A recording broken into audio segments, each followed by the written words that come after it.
In this video, we are going to discuss about the steps for design of built-up columns. See, in the previous video, we have seen what is built-up column. So we are saying that two or more than two members are coming together by some connection, something like lacing or patterns, and they are behaving as a single unit or single member, that is built-up member. So now for a given amount of load, you need to find out what kind of section has to come together. What should be the dimensions of the individual channel sections that are coming together, and what should be the spacing between these two sections, as we discussed in the previous video, the spacing between the sections, connecting sections, and what are the dimensions. Is it a T, I mean, is it a C section or an angle section or an I section, and what are its web or flange width, thickness, and everything. Okay, so you need to find out, and that is what we are going to do. So in this video, we are just limiting ourselves to these steps for design of built-up columns. In the next video, we are going to solve a problem on design of this built-up column, but let us keep the connection for another video. Okay, we will solve a problem, we will design a built-up member, and then we will look into the connections in detail, and we will continue the problem from there. Okay, so just trying to learn the complete procedure at a single stretch could be a little bit lengthy and a little bit confusion. Okay, so let us first design a built up column, and after that we can go for the connection. So first is you need to find out what is the effective length from the actual length and end conditions. So you know that you can find out the values of the effective length. Okay, so you know that there are different end conditions in the code book. You can just get that from the code book. You can find out the effective length based on the support conditions from of table 11 of IS 800. Okay, so based on the end conditions, you can find out. Of course, you have done this in your strength of materials columns also. So same thing. And now you have to assume certain value of lambda. So you know what is lambda? Lambda is nothing but effective length KL divided by minimum radius of gyration. Okay, so you have to assume the value of lambda.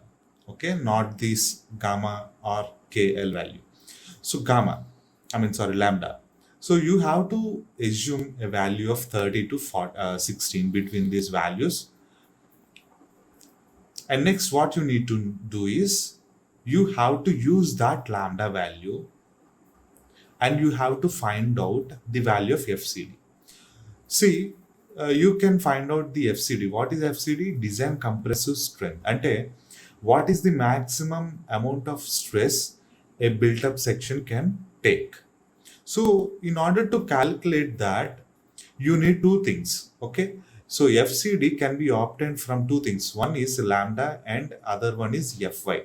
What is the grade of steel? I mean, what is the yield strength of steel, and what is the slenderness ratio of the column? If you know these two, you can find out what is the maximum stress that can be allowed onto this column, that this column can take. And that FCD into cross-sectional area, FCD into cross-sectional area will give you the P. What is the load that it can take, the maximum load that it can take before buckling, before failing. So that is what we do up to step 4. So first, find out what is the value of effective length. Next, assume a value of lambda between 30 to 60, and find out the FCD value. Of course, Fy is taken to be as 220 Newton per mm square. So lambda, based on the assumption value, find out FCD, and from FCD find out what is the area of this section that is required, cross section area. So from this you will find out this. And remember, this P is nothing but the maximum load that this column has to take. That will be given in the question. So what we are doing is, for a given amount of load, what should be the dimensions of the sections that are making up this built up column? That is what we are trying to find out here. So the cross section is found out. So now you can know, based on the cross sectional area, you can just choose a section, choose a proper section from the code book that you need. Okay, so choose a built up section so that the total area becomes more than the required area calculated in this step 4. So for example, if there is 5000 mm square, so 5000 mm square should be the total area of the, if I wanted to connect two channel sections and wanted to build a built up section, the combined cross sectional area of these two channel sections has to be 5000 mm square or more than this 5000. So you can choose the channel sections, what the dimensions of that particular section based on the this total area required from the code book. Okay, from the code book and the steel tables, you can just simply find out. So remember, when you are dealing with this subject, you have to put beside you readily the code book and the steel tables necessary. Okay, so I have done that. Okay, now what I need to do is arrange. We also need to arrange the members in such a way that IZZ will be close to IYY. I mean, we have to provide the spacing in such a way that IZZ is equals to IYY. We have seen this in the previous video. Okay, we should place two channel sections back to back or face to face. This is the spacing, and this is the spacing. Okay, so we have to provide a spacing between these two sections in such a way that the moment of inertia calculated about the ZZ axis and YY axis is almost same, or this IYY is greater than IZZ. No problem with that. Okay, so we mostly limit ourselves to this condition, IZZ is equals to IYY. So మనం ఏ విధంగా provide చేస్తామంటే spacing, so by providing spacing, I try to equate, I will try to make the IYY equals to IZZ. Okay, and with the above arrangement, find R minimum and then lambda. So if you take this as the condition, ante ipudu, see, I told you in the previous video itself when we are discussing about spacing.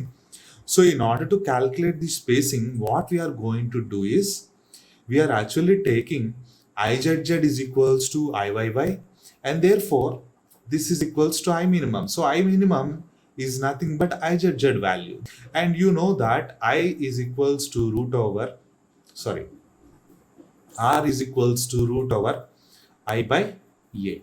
So you know the area, total area, A total, and IZZ is the total moment of inertia about ZZ axis, and you get RZZ.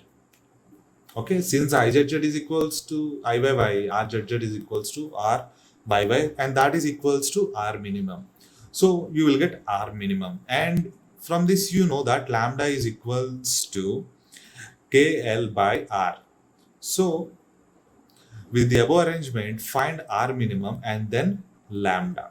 So you know what is the effective length in the first step, and R minimum is calculated in the step 5, and calculate what is lambda. But remember, we have actually assumed certain lambda value in the step 2, but that is an assumption made to find out the proper section. So you have to revise that after adopting a particular section. So this will be the actual lambda of the entire section, built up column. Remember that. Okay, built up column yokka complete slenderness ratio. So now you again need to find out the FCD value and the PD value. You have to check that. Okay, from table 9C, Now you know the actual or the correct lambda value. So based on this lambda value, I told you that if you know what is the lambda value and Fy value, you can find out FCD. So initially in the step 3, we calculated FCD based on the assumed lambda. But here we have found out the actual slenderness ratio of the built up section, built up member. So from this, you have to find out what is the FCD, design compressive strength of the entire section once again. And I have found out, and from that you have to find out PD.